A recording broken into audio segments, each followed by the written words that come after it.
Just hanging out. There she is.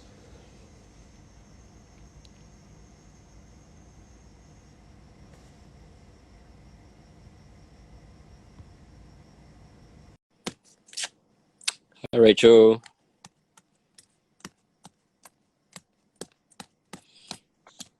Yo! Hello. Hang on. There we go. Oh, How are you? wow. You look nice and toasty. Well, I'm in a shed. Yeah, it's cold at the moment. The evenings, like the afternoons are nice. Like you get the sun out, and then yeah, like I'm still pulling out the UGG boots, and it's like middle of spring. What's happening? Is that like an hoodie or something? Pardon? What? Are you wearing a dressing gown or an hoodie? Oh, I'm in a hoodie. It's total Hoodie. like this time of the evening now. I'm comfy on my couch. I'm in like I'm totally in my down and relaxed gear. So Well, it's not too bad here in a t-shirt. I'm okay. But the yeah, hoodie helped. you guys are always warmer than we are. Uh-huh. Well, yeah, maybe. Anyway, thank you for making the time to go live with me today. Oh, thank Uh, you for having me. for anyone that doesn't know you, do you want to just give yourself a bit of an introduction? Yeah, sure. So, if the name hasn't given away, I'm Carla Thomas, and my business or brand that I run is the Juicy Movement. So, apologies, my dog's having a growl in the background. Oi, you! Shh. Mum's working. So my background is in anything to do with holistic health and holistic health coaching. So that's my mainstream and what I studied within Endeavour College. And sort of over the years, I've created separate or different branches that come under the Juicy Movement brand or hub. So that obviously includes the coaching side of things. That includes working with different brands and having affiliates and ambassadorships, like with Giving Greens now. It also includes running a health and wellness podcast with a guy called Carla, which we're in our third year now. And most recently, at the start of this year, I joined the team at the newly opened Mind Body Lounge as their collaborations and community coordinator. So pretty much sums me up.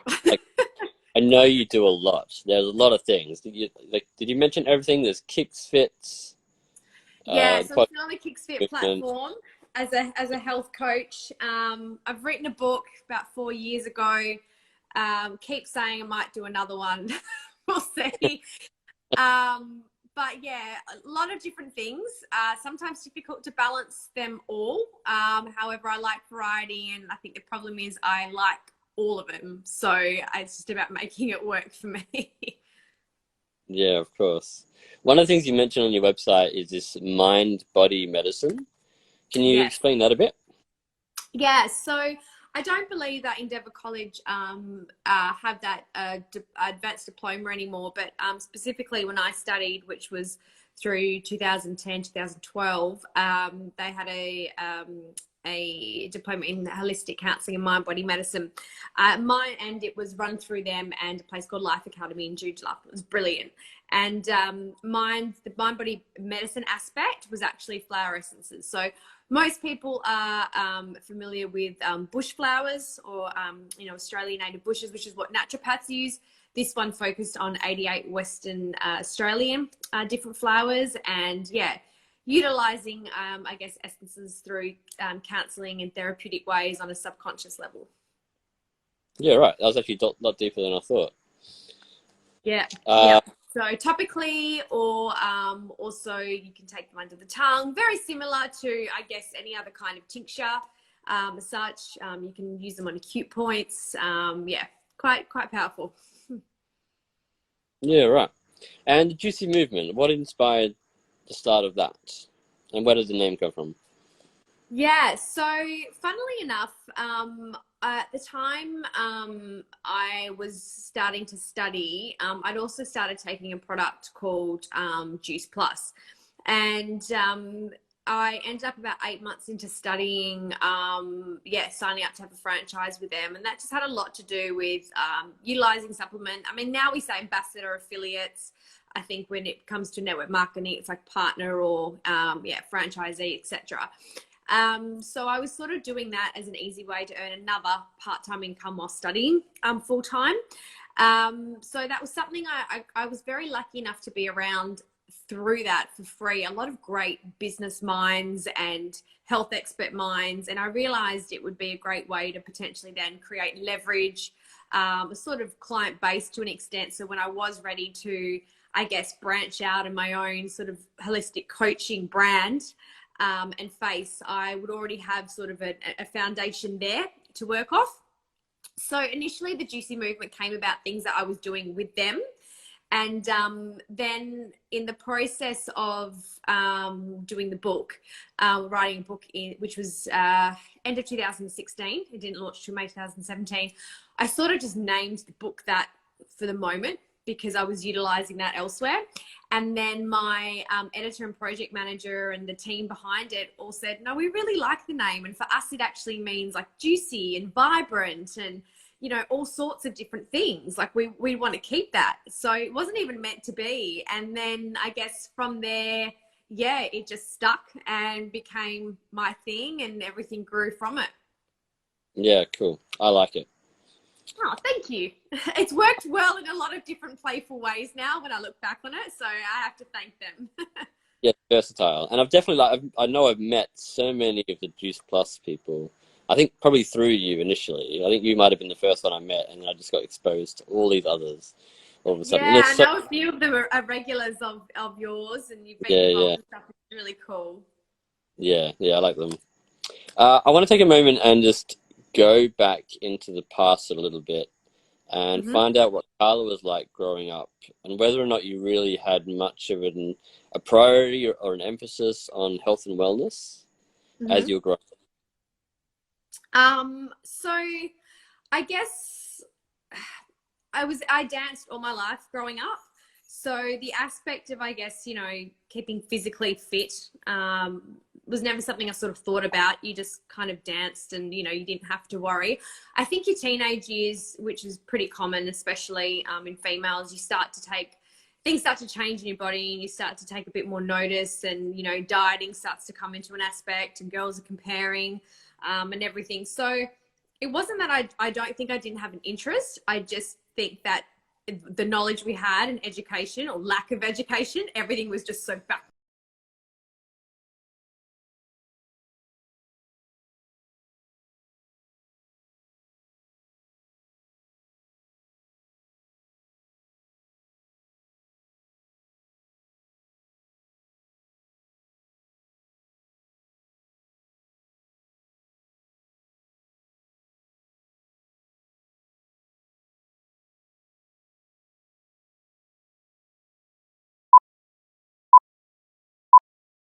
Oh, there you are.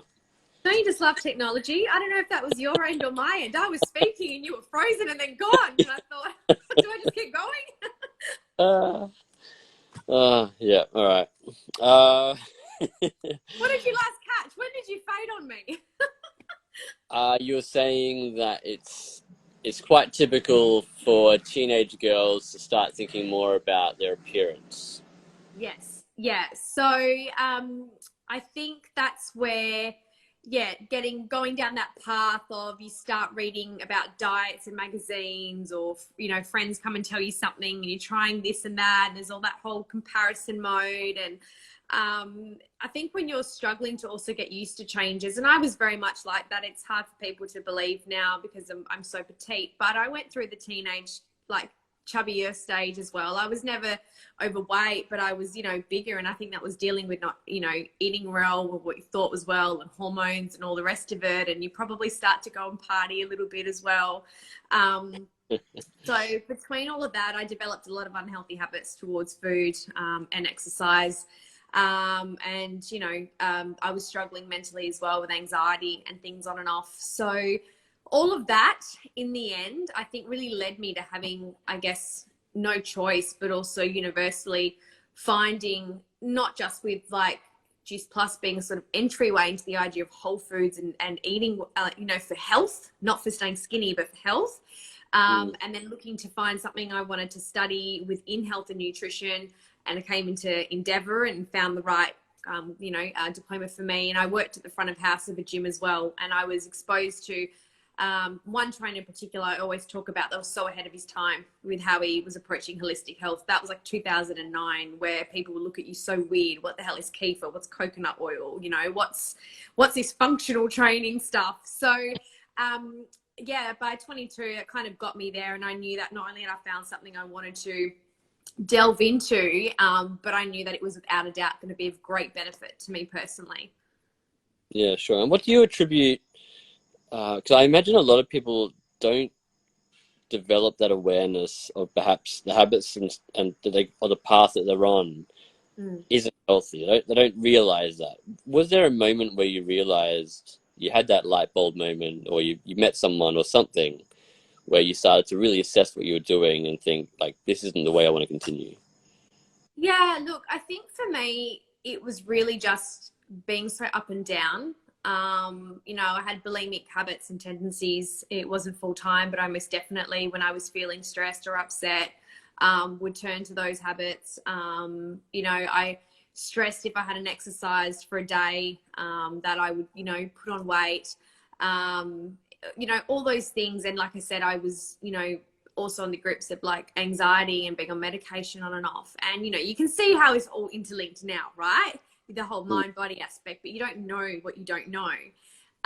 But I think, as I said, for me, it really just hit that point towards the end of 2009 when I was 22, where I was just like, I don't want this to be my life. Is this it? Where I'm just constantly in this battle of finding what I want to feel like, and it's odd, and fewer days.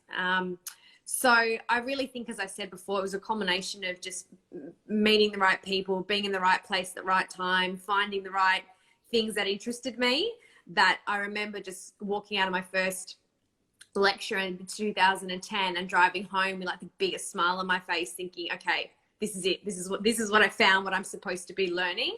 And that 2010 was probably the biggest, I won't say I had like overcome everything, but it was the biggest 180 I had done in a holistic and healthy way for myself. Yeah, sure. So you mentioned Use Plus and finding the course, but what were some of the habits or the tactics, strategies that you actually sort of learned and then started to really implement in the beginning that you think had a massive impact? I think for me, everything was always about simplicity, and it's still how I coach these days. You know, one of the things that I often got asked to speak about or share or, you know, have written in a blog, whatever, is my juicy daily rituals. And they're nothing fancy, and they're just authentically the things that I found or habits that I just picked up and been incorporated consistently are what gain those bigger results. Some of those have slightly changed over time. They're always going to. If you're always checking in and tuning into how you're moving and changing and what your needs are, they will. But I think the foundation of them has always been there. And one of those was just simple things like, if I'm feeling anxious or a bit, you know, built up or upset, like, get outside and get nature. Go for a walk. Go with the dog. Go to the park. You know, get fresh air and move. That was the biggest thing for me, learning to move, not out of like physical exercise or burning calories, but for mental health. And it's a big reason why I move every single day now as well. I absolutely know the impact it has on your focus and mental clarity and happiness and emotions and all the rest of it. So things like that, really delving into personal development. You know, it's not something and I hope kids now, and I certainly hope if I have kids one day, I'm not going to, you know, separate them from personal development until you're an adult, because we didn't learn life skills. And I think that was super important. You know, it wasn't something I grew up in and around, but starting to get into, I think one of the first books I really read that had that was A New Earth by Eckhart Tolle. And I was probably, about 22. And that was the first kind of thing that delved into this whole kind of higher awareness. So, you know, personal development, I think eating right and not to stay skinny, as I said, learning the power of whole food nutrition, and what it actually does on a cellular level for your body and your mind. I'm trying to think what else was some of the habits. They were probably the first ones, I think, that I really just started to focus on and incorporate. And I still am now. I just got addicted to learning.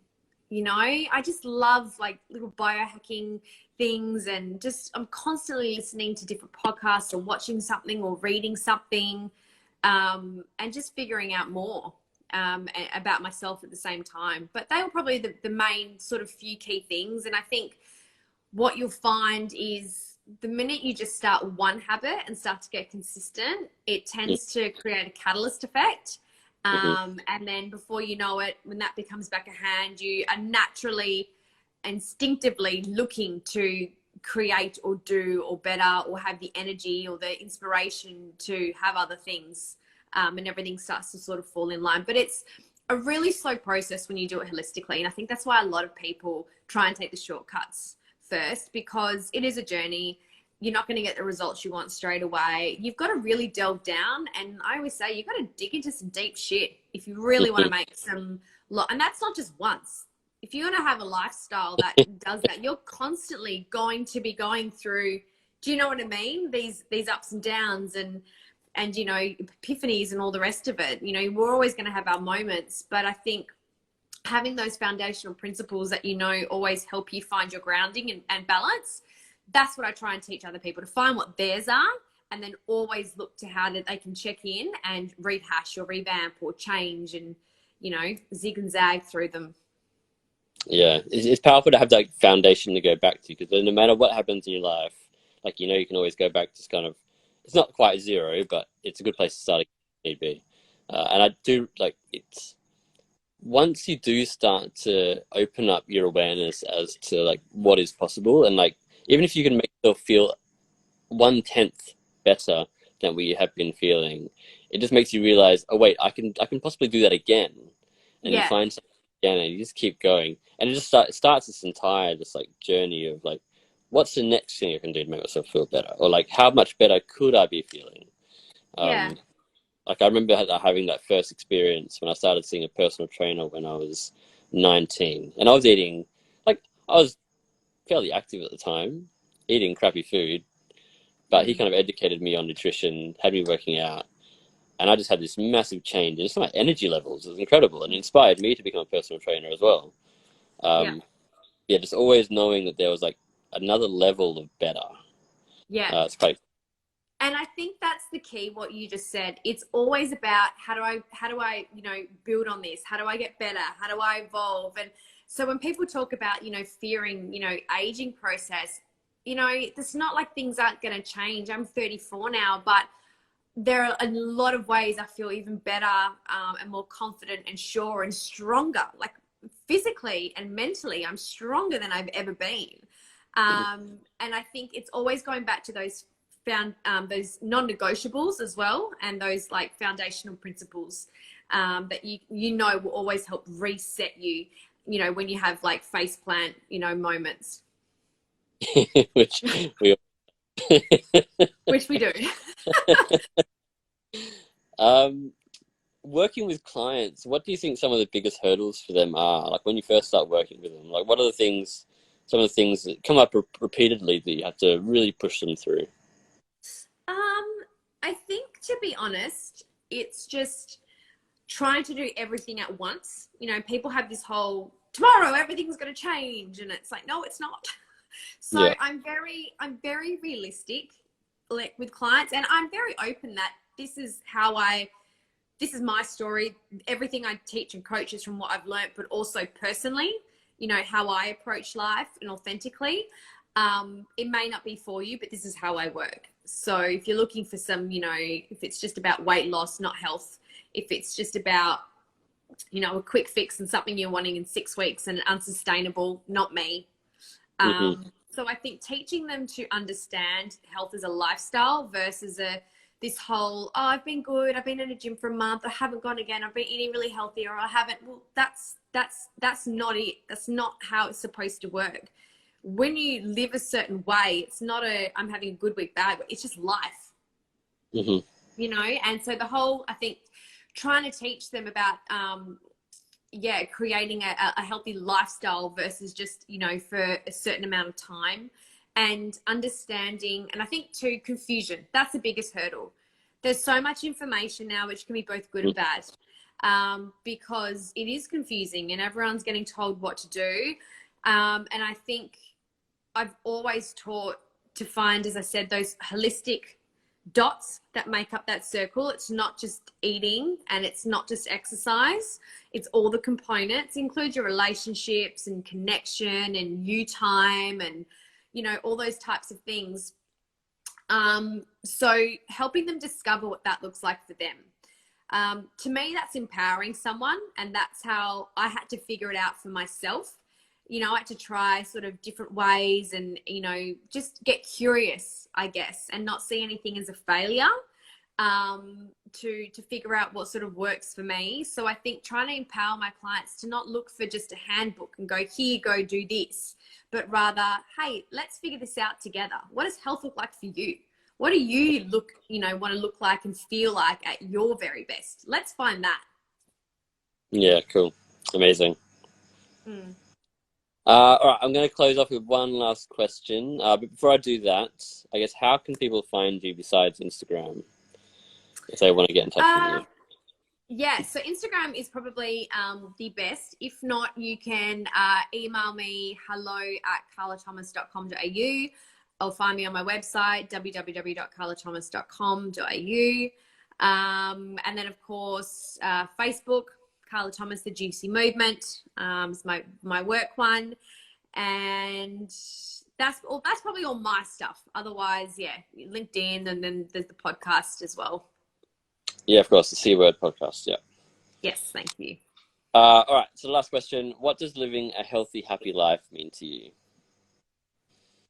I answered that, and it always sort of changes slightly. Yeah. I think happy, healthy life for me, it just equals peace and contentment. I think it's being aligned with my values. I think when you're living each day, doing the things that matter to you and your purpose, it doesn't mean you're never going to have days that throws, you know, crap at you, or is a little bit overwhelming, or doesn't go the way you want. But when you're actually happy, and sorry about that, it's the other half, happy and content in yourself, there's a peace no matter what else is going on around you. And I think when you can find that and that sense of calm, then you're living in happiness and health. That's what it's supposed to look like. And energy to me is what health is. You know, it's not what you look like physically or what's on your plate. It's what you vibrate. And you know that because of how people show up on here when they're in a room. Just there's something about them that you just can't help but be, it's sort of attracted and drawn into. To me, energy is really health. Yeah, of course. Energy is infectious. I think you are definitely a very high energy person. Oh, thank you. I get excited about this kind of stuff. So, yeah, I love talking about this, and I love being able to talk about it. I think we all do. We need to find the people that get just as excited about all this nerdy health stuff as we do. Yeah, I agree. I absolutely agree.